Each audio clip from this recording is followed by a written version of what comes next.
Hare Krishna, welcome everyone to our Srimad Bhagavatam review class. We'll begin with our prayers. Om Jnanatimirandhasya Jnananjana Shalakaya Chakshurunmilitam Yena Tasmai Shri Gurave Namah.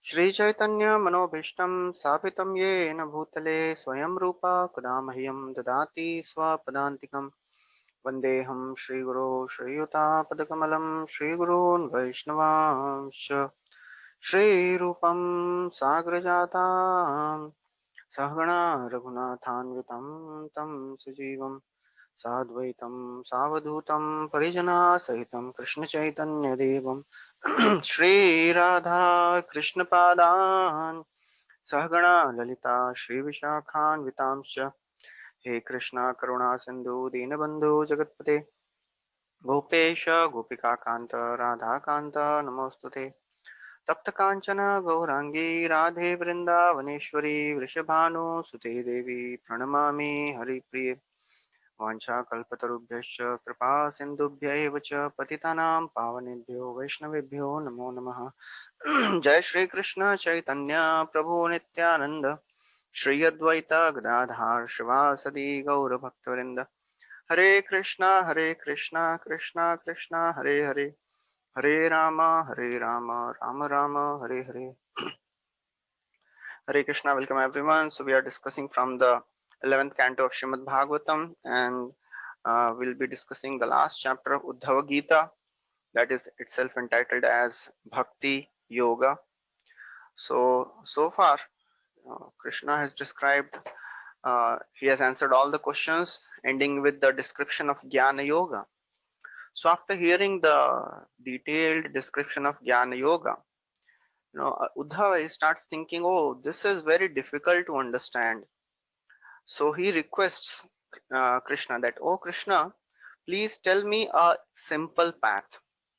Sudustaram imam manye yogacharya manatmanah yathanjasa puman siddhe tanme bruhi anjasachyuta. He says, I fear that the method of yoga which you have described is sudustara, very, very difficult to practice because the mind is always uncontrolled. So please explain me the path by which one can easily cross this ocean of material existence. The same question Arjuna also asked after hearing the description of yoga process, Ashtanga yoga process in Bhagavad Gita. योयम योगस्त्वया प्रोक्त साम्येन मधुसूदन एतस्याहं न पश्यामि चंचलत्वात् स्थितिं स्थिराम्. Oh Krishna, please tell me some other way because this is very, very difficult to follow because my mind is uncontrolled. So Krishna Uddhava is telling that generally the yogis, they try to steady their mind, but actually they experience frustration because controlling mind is not so easy. It is very, very difficult to attain the state of trance. Therefore, swan-like men, the devotees of the Lord, what they do? They are just taking shelter of your lotus feet, and without pride, they cross this ocean of material existence. But those who take pride in their material accomplishments, in the process of karma, process of jnana, they are defeated by their illusory energy. And then he says, actually, it is not very astonishing that you actually approach your servants. You give yourself, you protect your servants who has taken shelter of you, O my Lord. Just like Lord Ram, he displayed affection to even monkeys like Hanuman, because Hanumanji and all the other monkeys, they were so very devoted to Lord. So Lord was ready to do anything for them. Lord gave everything. So Uddhava says, who would dare to reject you? Who dare to follow some other path? Who would be so ungrateful? Who will not follow this path? No, only an unintelligent person will reject this path for the sake of material enjoyment. So Bhagavatam, he condemns this mentality of sense gratification repeatedly. Ko naam loke purushartha saravit pura kathanam bhagavat katha sudham आपीय कर्णाञ्जलिभिर्भवापहाम् अहो विरज्येत विना नरेतराम्. Who is that personality who is desiring to cross this ocean of material existence? He will not hear the pastimes of you, O my Lord, unless he is an animal. So therefore, who would dare to reject you and accept something for the sake of material sense gratification? Krishna may think, but because I give all benedictions to only persons who worship me, such benedictions are not unconditional. Uddhava says, no, that is not the case. नैवोपयच्यपि चितिं कवयस्तवेष ब्रह्मायुषापि कृतं रिद्धमुदस्मरन्तः योऽन्तर्बहिस्तनुभृतामशुभं विधुन्वन् आचार्य चैत्यवपुषा स्वगतिं व्यनक्ति. He says, actually, nobody can fully express their indebtedness to you.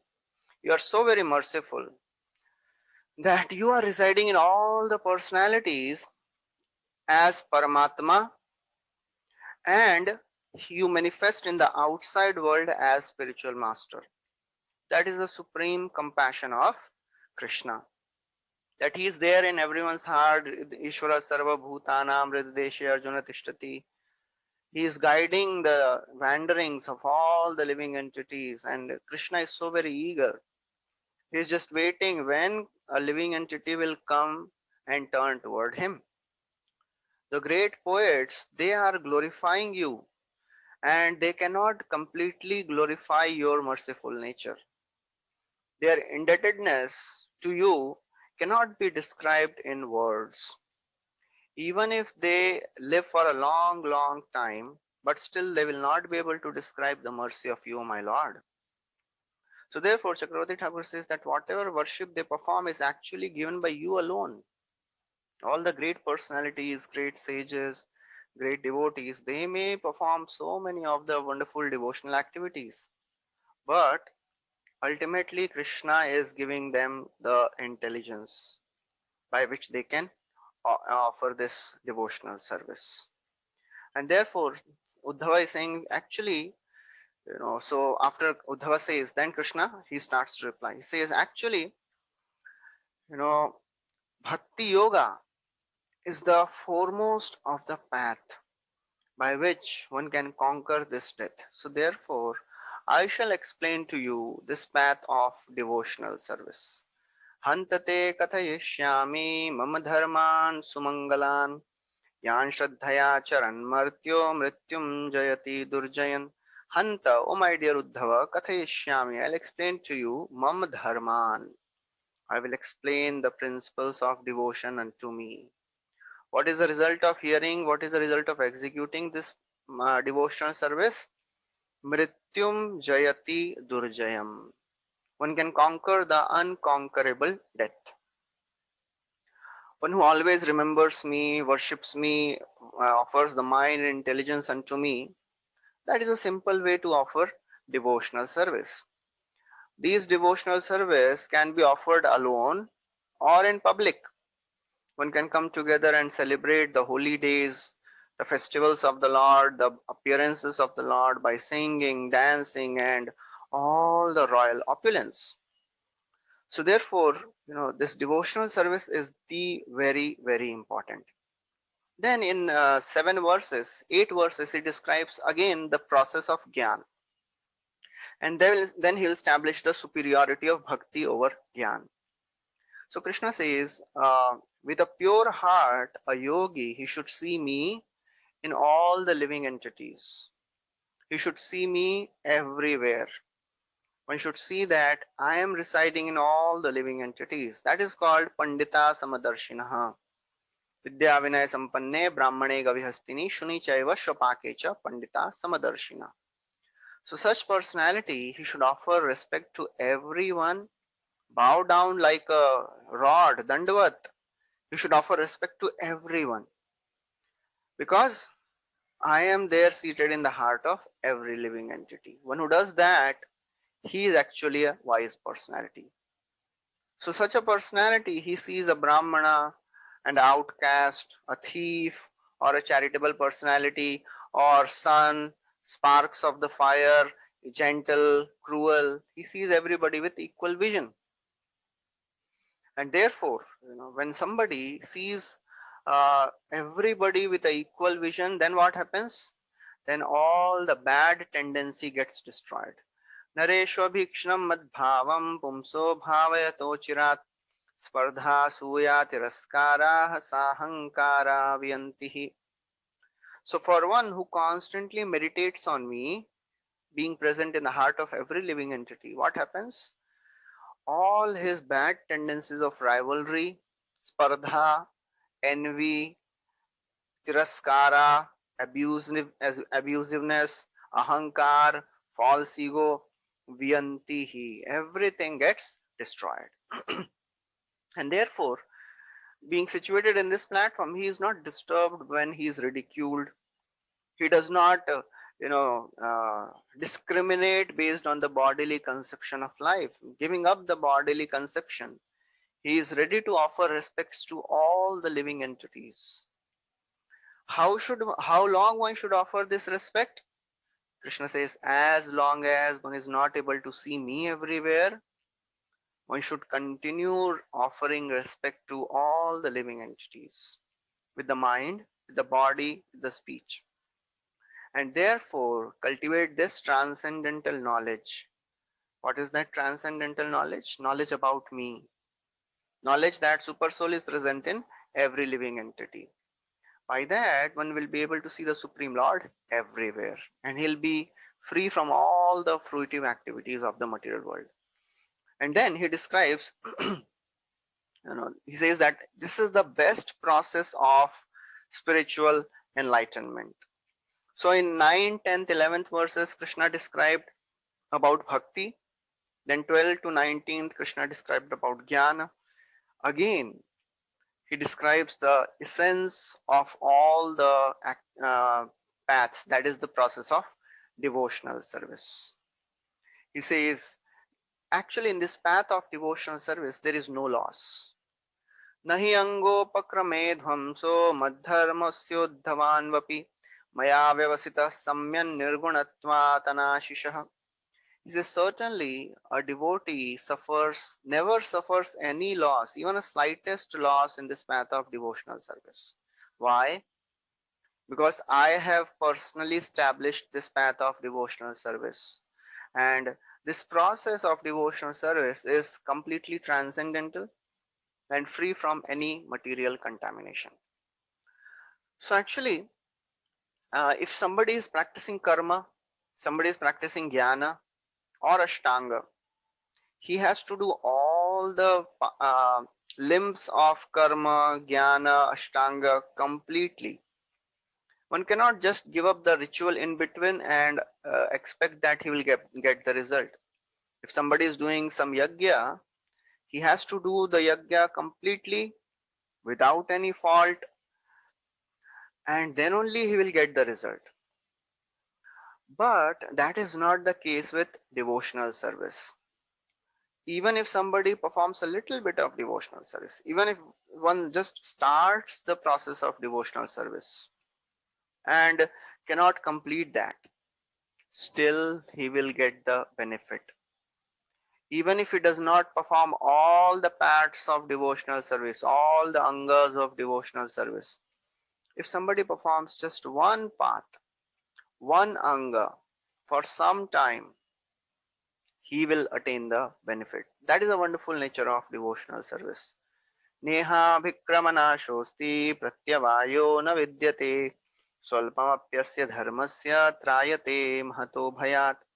There is no loss or diminution in this path of bhakti. Whatever little bit one performs, that is a permanent eternal gain, which is not the case with karma and jnana. Karma and jnana, karmis and the jnanis, they have to do everything perfectly, complete it, then only they will get the result. But bhakti is not like that. Even if you perform a little bit, you get the result. So therefore, if somebody in this material world exhibits the emotions like crying, fear, lamentation because he lost something, all this is not going to change the situation. Because of the loss of something or some people, if somebody is crying, lamenting, the situation is not going to change.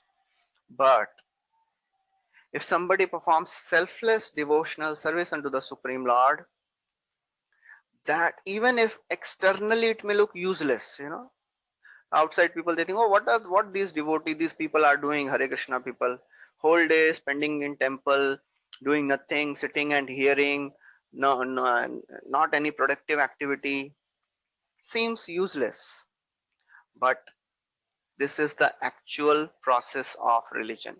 Yo yo mai pare dharmaha kalpyate nishphalaya chet tadayasho nirarthasyad bhayader iva sattama. So even if somebody performs devotional service which may look externally useless, that is the perfect path.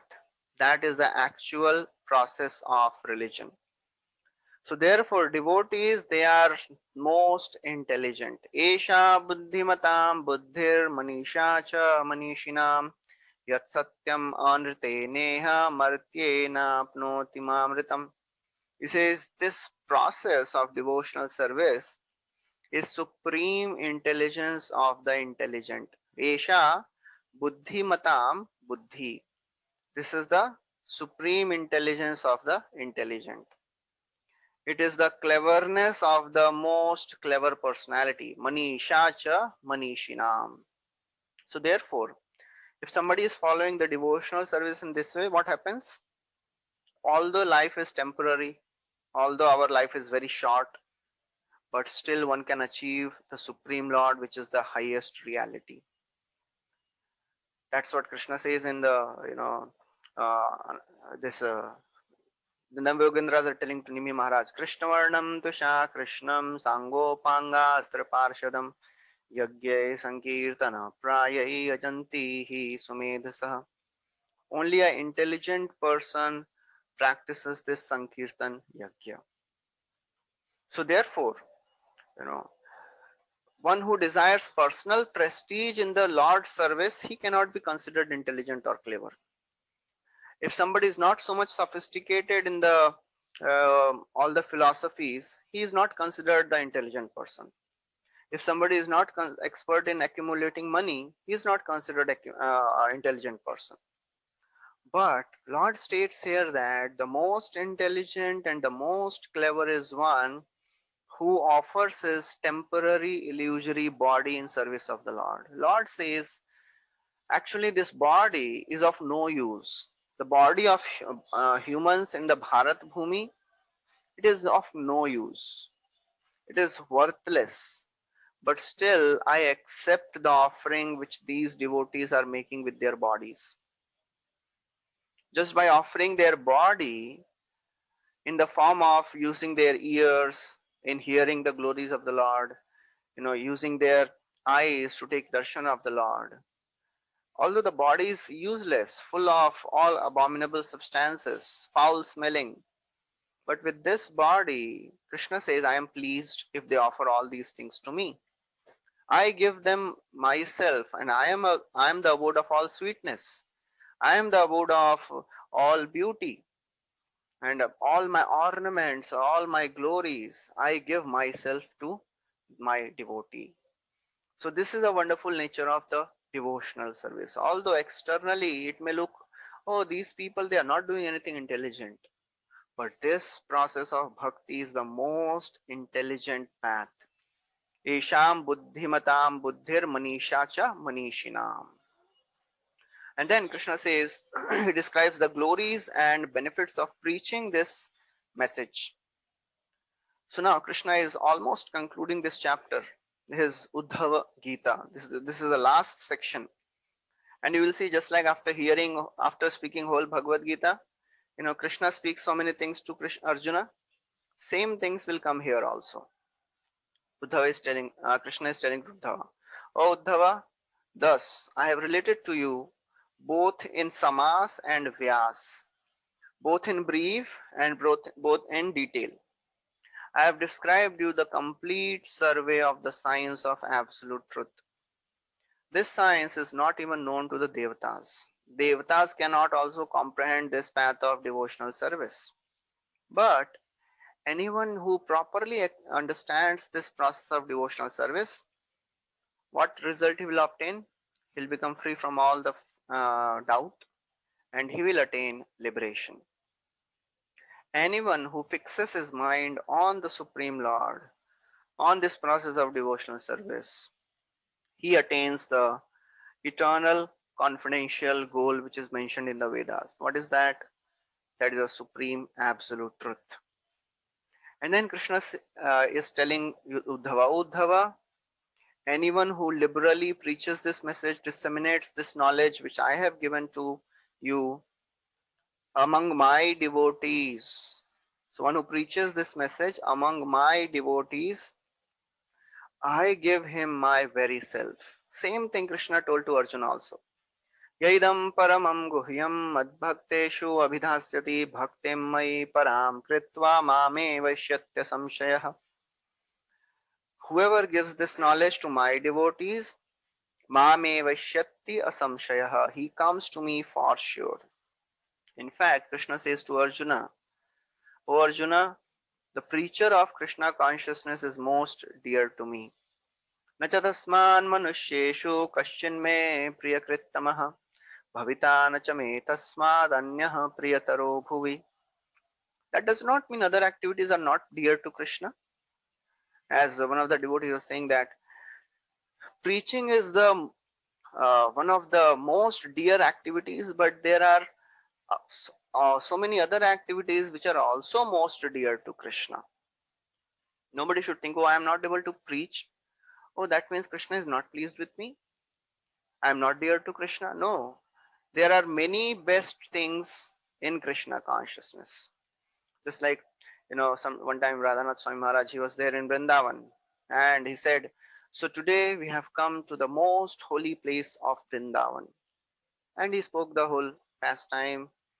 After the class, one devotee raised his hand and said, Maharaj, last year we were in Jagannath Puri, and you said the same thing. Today we are at the most holy place of Jagannath Puri. So how to understand this? How can two places be most important?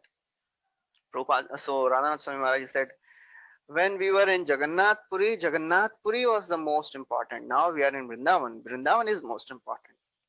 So there are many most important things in Krishna consciousness. So nobody should tell, oh, preaching is the most important, other services are less important. No, that is not the case.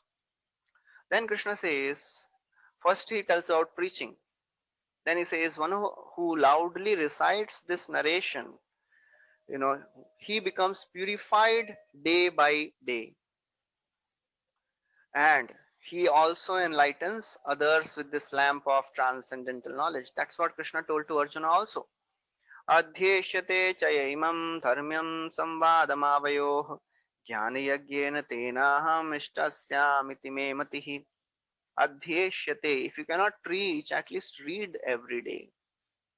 Dharmyam samvadam. And the person who reads this message, he is worshipping me with his intelligence. That's what Krishna is telling to Arjuna. So now, then Krishna speaks to Uddhava. He says, oh Uddhava, one who regularly hears. First he tells about preaching, then reading. Then he says, one who hears this message with faith and attention and engages in my devotional service, he becomes free from the reactions of all the material work. Same thing Krishna told to Arjuna also. Shraddhavan anushuyascha shrunuyadapi yo naraha sopi mukta shubha lokan prapnuyat punya karmanam. Whoever hears with faith, Shraddhavan, without any envy, Anusuya, Shrunuyadapi, one who hears this message, so api mukta, he becomes liberated from this material world and attains the supreme destination. Then Krishna asks the same thing, same question which he asked Arjuna. Dear Uddhava, have you understood this transcendental knowledge? And your confusion and lamentation has now been dispelled? Same thing, Krishna asked Arjuna also. Kachideta shrutam partha tvayeka grena chetasa Kachit jnana sammoha pranashtaste dhananjaya. Same exact same question he asked Arjuna also. Then Krishna says, again the same instruction, he says, do not share this message with hypocrites, with atheists, dishonest people who are faithless and who are non-devotees. In Bhagavad Gita also Krishna told, idam te na tapaskaya na bhaktaya kadachana na cha shushrusha vacham na cha mam yobhyasuyati. Do not speak this knowledge to those who are not austere, not grateful, not devoted, those who are envious, those who are proud. Don't speak this message. Then Krishna is telling there to Uddhava, oh Uddhava, share this message with those people who are free from all the bad qualities, those who are devoted to Brahmanas, those who are dedicated to me, those who have uh, all the good qualities, those who are devoted to Brahmanas, common workers, and women. And then he says, actually, oh Uddhava, after knowing this knowledge, there is nothing more remaining to be known. The knowledge which I have given you is the best knowledge. There is nothing more remaining. Krishna told Arjuna also, Jnanam te aham savijnanam idam vakshyami asheshatah yajgyatva neha bhuyo nyajgyatavyam avashishyate. The knowledge which I have told you, after knowing this knowledge, there is nothing remaining to be known. So he says, actually, whatever results one obtains through karma, jnana, yoga, vairagya, or political endeavors, people seek, what do they seek by all these things? Dharma, artha, kama, or moksha. But my devotee, just by the process of devotional service, he attains the results of all these paths.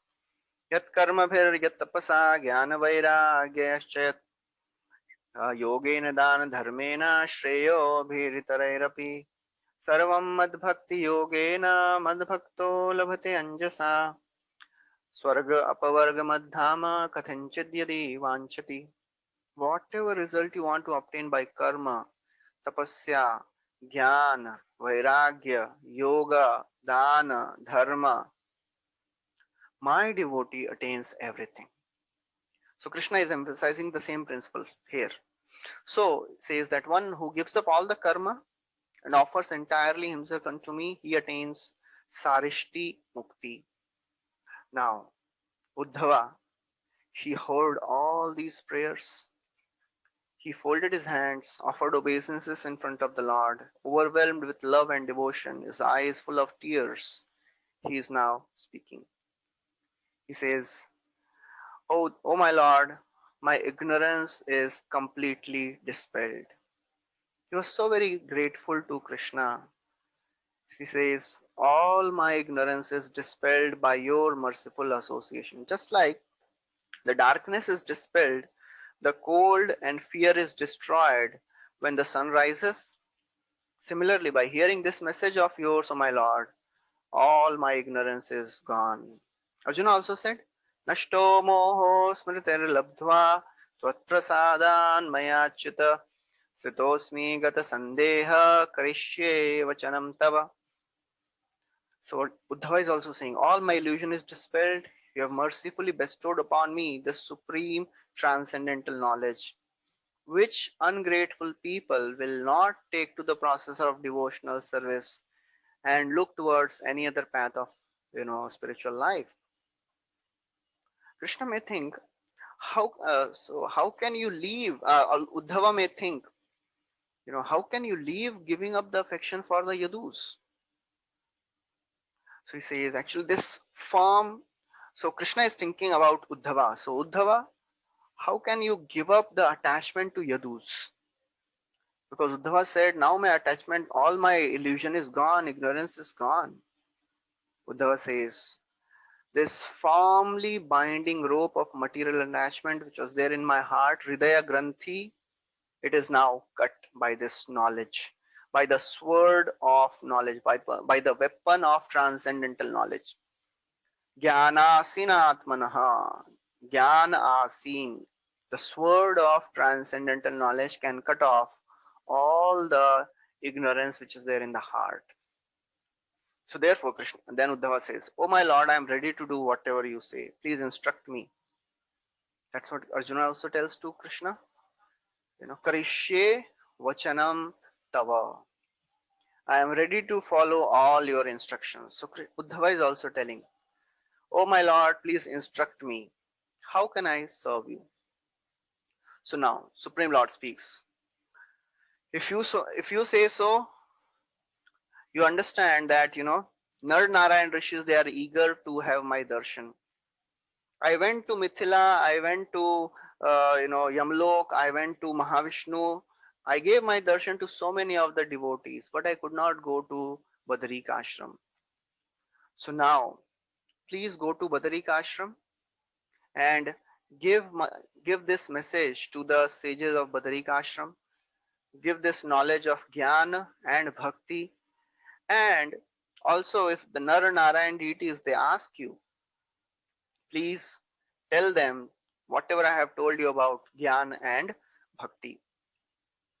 So then Krishna says that dress yourself in the tree bark, be very content with whatever you obtain, be free from all the dualities, become self controlled, peaceful, endowed with all the transcendental knowledge, becoming purified in my purified of all the mundane contamination. Fix your mind on me, and therefore in this way you will overcome the three modes of material nature and you will come to me. So now Uddhava, after he heard this instruction, he fell down on the lotus feet of the Lord, drenched the feet of the Lord with his tears, and with a very, very heavy heart, great feelings of separation, he put the slippers of the Lord on his head and departed from that place for Badrikashram. There at Badrikashram, he performed austerities, meditated on the Lord, meditated on the instructions which were given by Lord, and attained the supreme transcendental abode. Then Shukdev Goswami describes the Falastuti. He says, anybody who heard this with great faith is assured of liberation. And he says, I offer my obeisances unto Lord Krishna, who is ready to destroy the fear of the devotees, just ready. And therefore, to dispel the fear of material existence, Lord has uh, chosen the essence of all the scriptures and presented this Uddhava Gita. So that is the end of 29th chapter. That is the end of the Uddhava Gita. So now, Parikshit Maharaj, he asks in the 30th chapter, which is entitled as the disappearance of Yadu dynasty. After Uddhava left for the forest, what did Supreme Lord do in the city of Dwarka? And how could Lord give up his body? So these are the two questions of Parikshit Maharaj. So in this sentence, when it states that Lord gave up his body, which was dear to him, what does that mean? Chakravarti Thakur gives an example. He says, just like if a traveler, he has a golden pot, in that there is a water. So if somebody says, traveler gave up the golden pot full of water, what does that mean? That does not mean the traveler gave up the golden pot. Actually, he poured the water out of the pot, emptied the pot because the weight of the pot water was so much.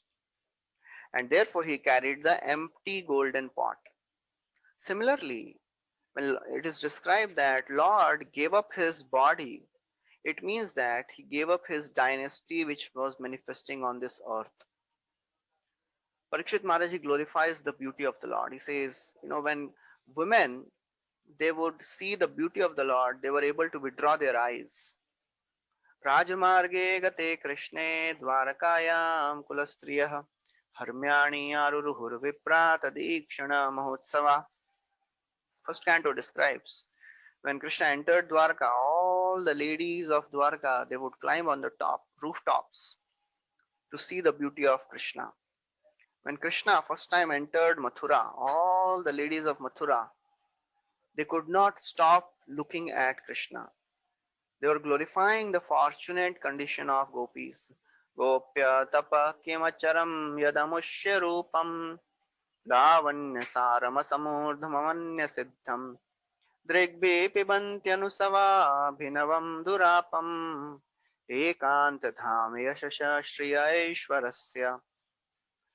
Krishna's body is asamurdhva. There is no body, nothing equal to the beauty of Krishna or greater than.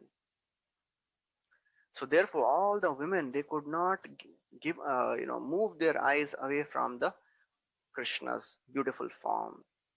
And the great sages, when they would hear about Krishna, they would, they would not be able to think of anything else. They would fix Krishna's form in their heart, and then, you know, Supreme Lord is glorified by the greatest of the poets, Uttama Shloka, and to such an extent, Krishna's beauty is such that on the battlefield of Kurukshetra, when all the warriors they saw the form of Krishna, they were struck by the arrows of Arjuna and they attained liberation. तथैव चान्ये नरलोकवीरा यदा हवे कृष्णमुखारविन्दम् नेत्रे पिबन्त्यो नयनाभिरामं पार्थास्त्रपूता पदमापुरस्य. They attained the Padam Apurasya just by looking at the beautiful form of the Lord, purified by the arrows of Arjuna. So, these are the two questions which are asked by Parikshit Maharaj. Shukdev Goswami replies. Now, after Uddhava departed, Krishna he saw so many disturbances happening in the city of Dwarka. He called all the Yudhis in the Sudharma assembly and he addressed the leaders of the Sudharma. He said, "O Yadu leaders, please see the disturbances which are appearing in this city. It seems the danger is imminent. We should no longer remain here." So it is described that actually Lord Krishna he descended to the spiritual sky in his spiritual body. Chakravarti Thakur writes a huge elaborate purport in this verse describing that why Krishna left a material body. He took his spiritual body to the spiritual world, but he left a body which was looking like Krishna's body. Why he did that? Because when all the devatas they came to meet Krishna and they requested, "Oh Krishna, oh Supreme Lord, now you have performed all your pastimes, you have destroyed the demoniac forces, you have reestablished the principles of religion. If you so desire, so please go back to the spiritual world." So Krishna is thinking, when all these devatas they came, Kali personified also came in the hidden form. And he spoke to me. Krishna is thinking, "Oh Master, when will I take charge of earth?" Krishna told him that you can take charge only when I depart from this earth. So Kali said, "But because now you have performed such wonderful pastimes, you have destroyed a religion, you have established religion's principles to such an extent that now religion is much more powerful than it was in the Satya Yuga. So in this situation, how can I spread my influence?" So Krishna is now thinking that if I live in my self same body, just like Lord Ram departed, in front of the eyes of everybody, Lord Ram went to the spiritual world. The faith of my devotees will become much more, and those who are not devotees, they also will become devotee. So dharma will continue to flourish. Then how Kali will rule? So therefore, what I'll do, I will, leave a material body by my illusory potency, just to confuse the materialistic people, the atheistic people. I will remain in Dwarka, but I'll hide myself from the vision of the world. And then I will withdraw all the Devata portions from my eternal associates. I'll send them to Prabhas. I will myself go to Vaikuntha, and in this way I will bewilder all people who are non-devotees.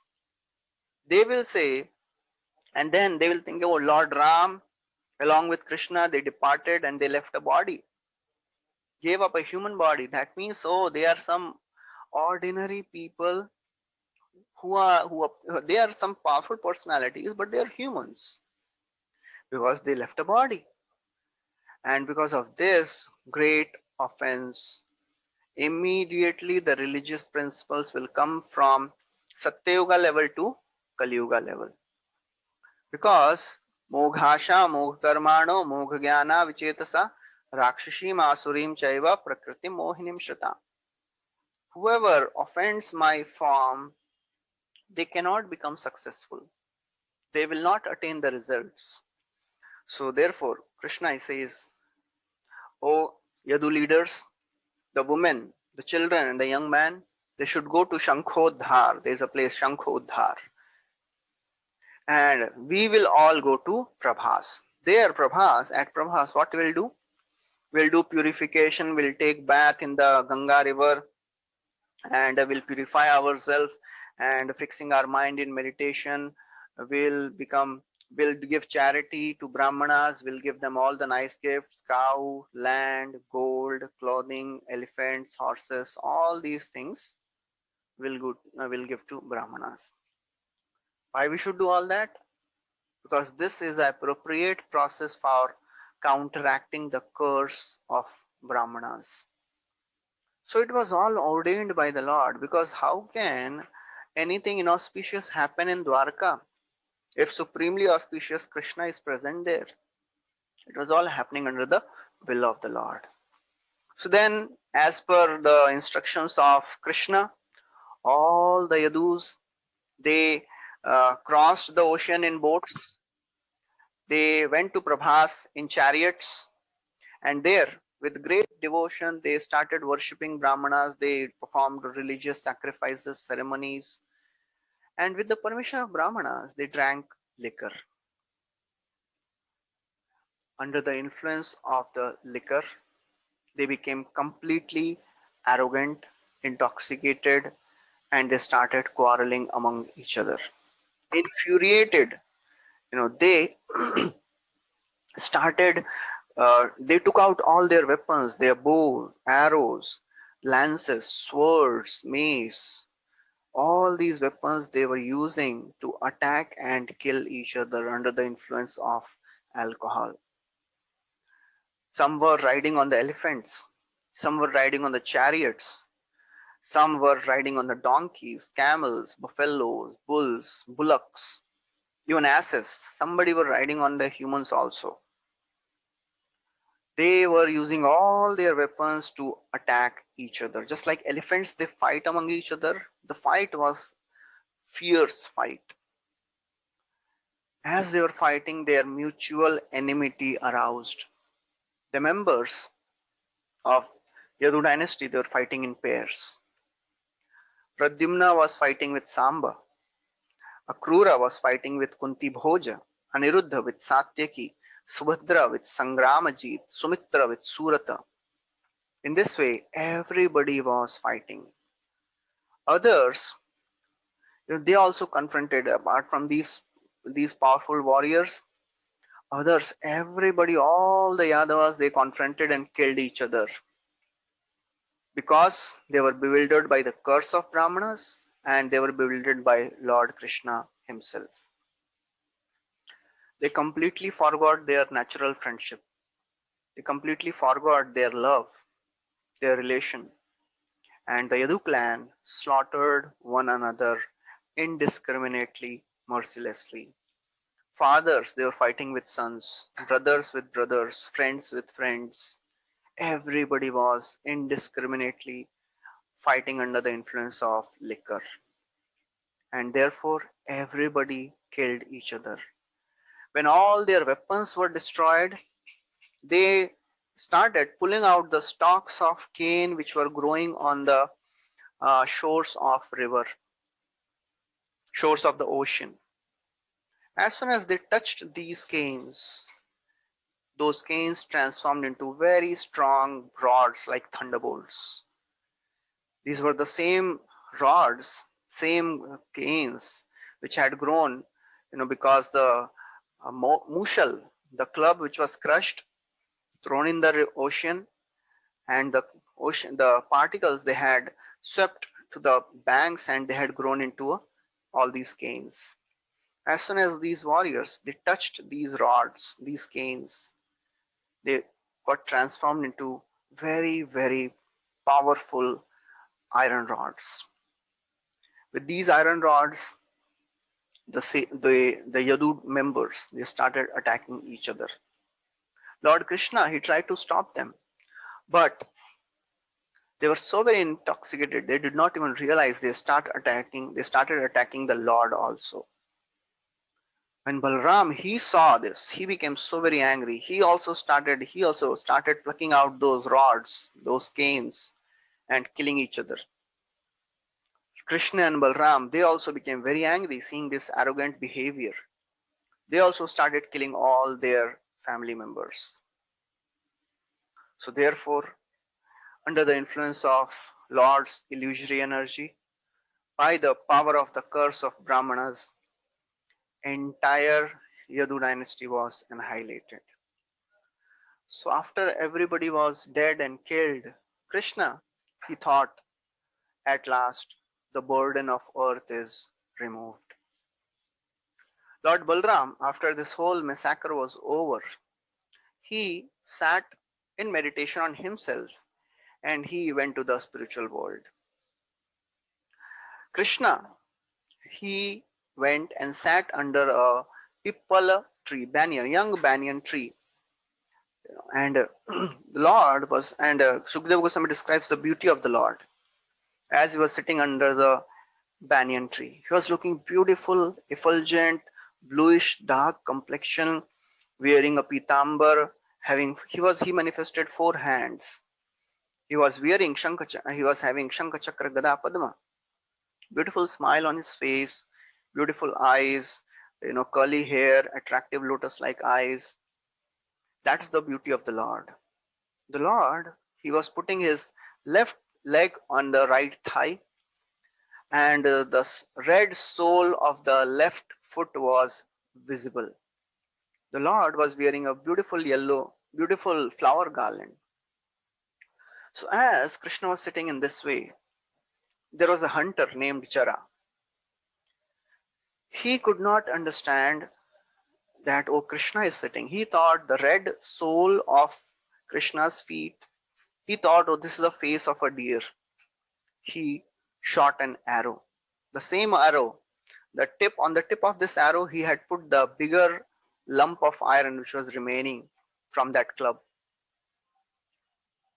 As soon as the arrow,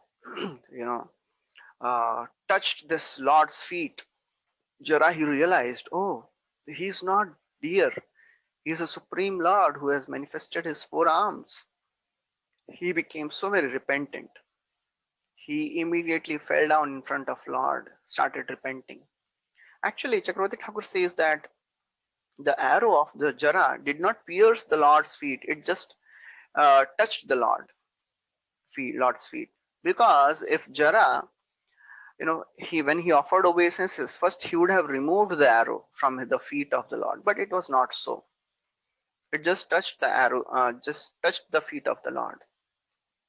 And he was so very horrified when he saw that this was not a deer, this is Supreme Lord. He fell down, started offering prayers. He said, oh my Lord, according to learned men, you are the source of creation, maintenance, and destruction. By remembering you, one can become free from the darkness of ignorance. Oh my Lord, please kill this hunter immediately, because I have offended you. And actually, Chakravarti Thakur writes that this is not possible. He gives another very different paradigm to all this story. He says, when this Maushal Leela happened, it was sunset. During the sunset time, the members of Yadu dynasty, they killed each other in battle. But how is it possible that the hunter he approached such a place to search a deer? Because it is said that 56 crore Yadus were killed in this battle. The whole place was full of blood. Human bodies were lying. How is it possible that the hunter would come to search for a deer in this place? And deer, naturally, it is a very, very timid and fearful creature. Deer does not come to all these ghastly places. So it is not possible that this Maushala Leela happened. Otherwise, Jara would not have come to that place. So this battle was just a illusion which was created by the Lord. It was just an illusion to bewilder people. So then, this Jara, he continues. Actually, neither Brahma nor the sons of Brahma, neither Rudra nor great sages, nobody can understand your inconceivable power. Nobody can understand your position, O my Lord. So therefore, please forgive me because I have acted in such a wrong way. What can I say else? Supreme Lord, when he heard such wonderful prayers of Jara, he told, "Oh dear Jara, do not fear. All this is arranged by me. Now please, with my permission, become free from all the lamentation. You go to the abode of pious, that is, you go to the abode of spiritual world." In front of the eyes of Jara, a Vaikuntha Viman came. Jara, he circumambulated the Lord 3 times, bowed down, offered obeisances, boarded that plane and went to the spiritual world. After Jara departed, Daruka, he was searching for his Lord and he arrived at this place. Lord was still sitting under the tree. He offered his respectful obeisance. He said, "Oh my Lord, I was just hankering to have your darshan. I have reached this place just by smelling the aroma of your lotus, of the tulsi which is offered at your lotus feet." And Daruka said, "Just like as a moonless night, people in a moonless night, people become submerged with fear and ignorance, cannot find their way. Now, because you have left Dwarka, it is like complete darkness. I have lost sight of your lotus feet, O my Lord." As Dwaruka was expressing his heartfelt prayers, the chariot of Krishna, Dwarka brought the chariot of Lord also. The chariot immediately rose up in the sky, along with the horses and the flag. All the weapons of the Lord, they were also present in their embodied forms. They also rose up in the sky. Lord spoke to Daruka. "O Daruka, go to Dwarka and tell about the destruction of Yadu dynasty, the disappearance of Sankarshan, and my current position." He said, "You and your relatives should not stay in Dwarka because very soon the Dwarka will be inundated by the ocean.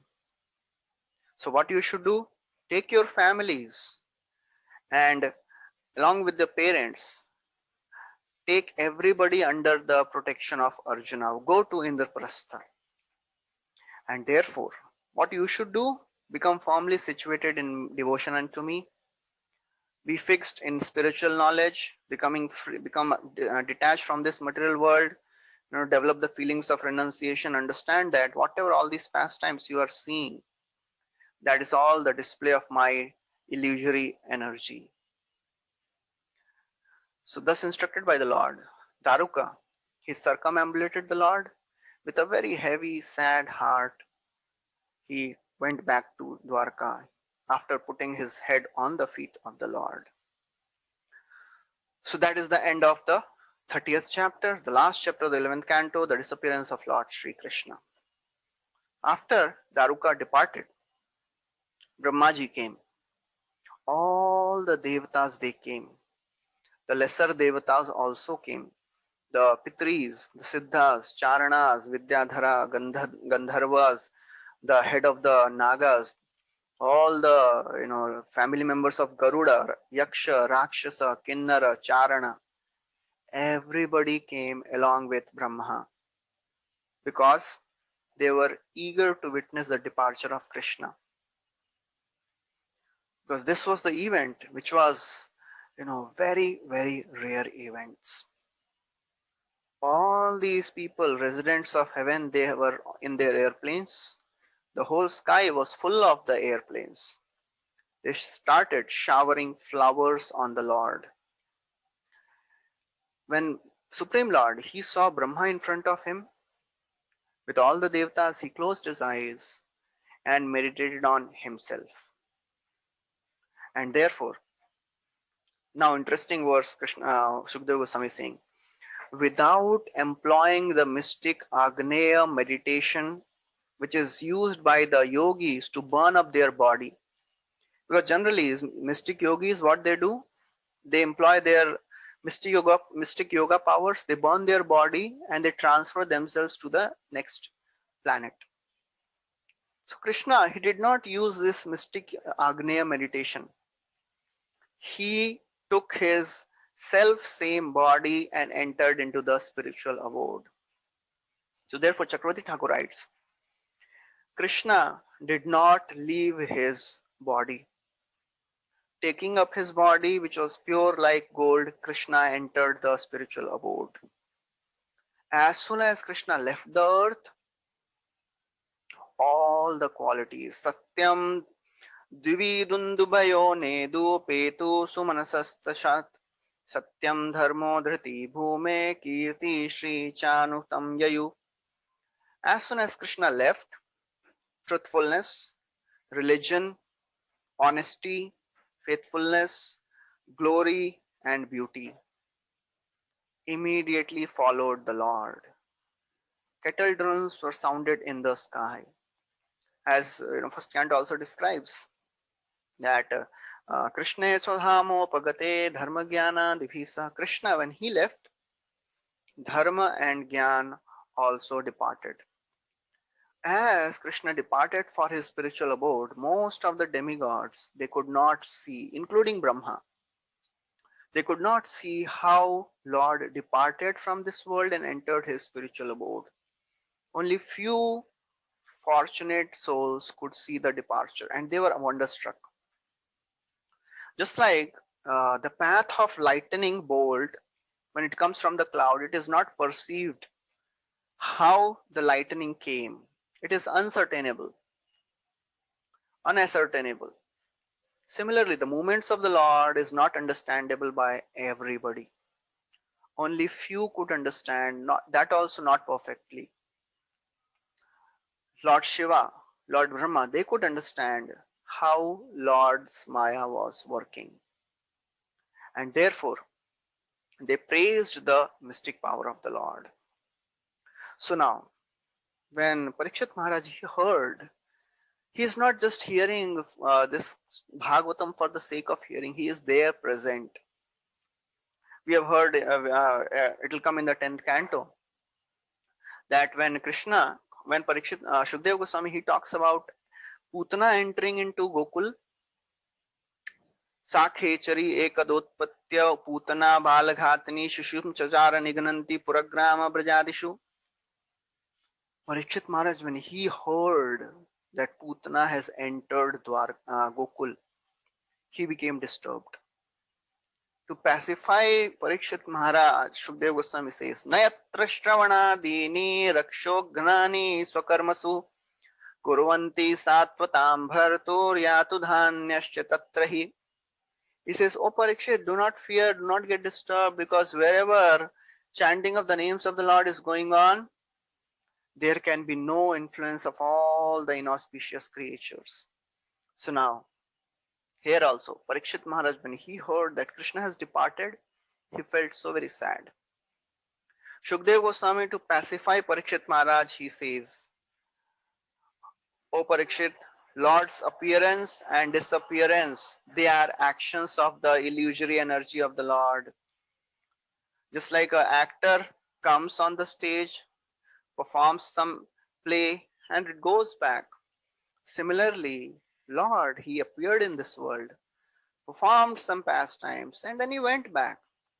So you don't have to worry, because how could the Supreme Lord, you don't think that, oh, Supreme Lord was not able to protect himself? Who was Supreme Lord? Supreme Lord, he brought his son's guru back from Yamloka in the self same body. He saved you, Parikshit. Actually, he saved you twice. He saved you from two Brahmastra. One Brahmastra was thrown by Ashwatthama when you were in the womb of your mother. Other Brahmastra was the curse of Shringi. So Lord has protected you from two Brahmastra. So, and then he says, actually, Lord, he conquered even Lord Shiva. He sent Jara to spiritual world in the self same body. So don't worry that, Lord has left this world. He was not able to protect himself. No, that is just a pastime. Krishna is the cause of creation, maintenance, and destruction of this entire universe. So therefore, understand, he came here, performed some pastimes, and now because he desired not to stay in the world, he has gone back. Why he performed these pastimes? Why he showed the spiritual world? Because he wanted to show the world, he wanted to demonstrate the world that this material world is of no intrinsic value. Whatever is valuable is the spiritual abode. And then Shukdev Goswami gives the benediction. He says, one who regularly chants the glories of Lord Krishna's pastimes, the transcendental disappearance of Krishna in the early morning, he will achieve the same supreme destination where Krishna departed. After Krishna departed, Daruka, he reached Dwarka, fell down at the feet of Vasudev, Ugrasena, crying tears of separation from the Lord, drenched the feet of Vasudev and Ugrasena with his tears. With a very heavy heart, he told the events which had happened in Prabhas. As soon as Vasudev, Devaki, Ugrasena, all these people, they heard about the departure of Krishna, the disappearance of the Yadus, their hearts were completely distraught. They were stunned. They were struck with sorrow. Vasudev, Devaki, and Rohini could not bear the separation from Krishna and Balram. They also gave up their body. Rukmini, when she came to know, she also gave up the body. And the parents, when they heard, all the other parents, when they heard the separation,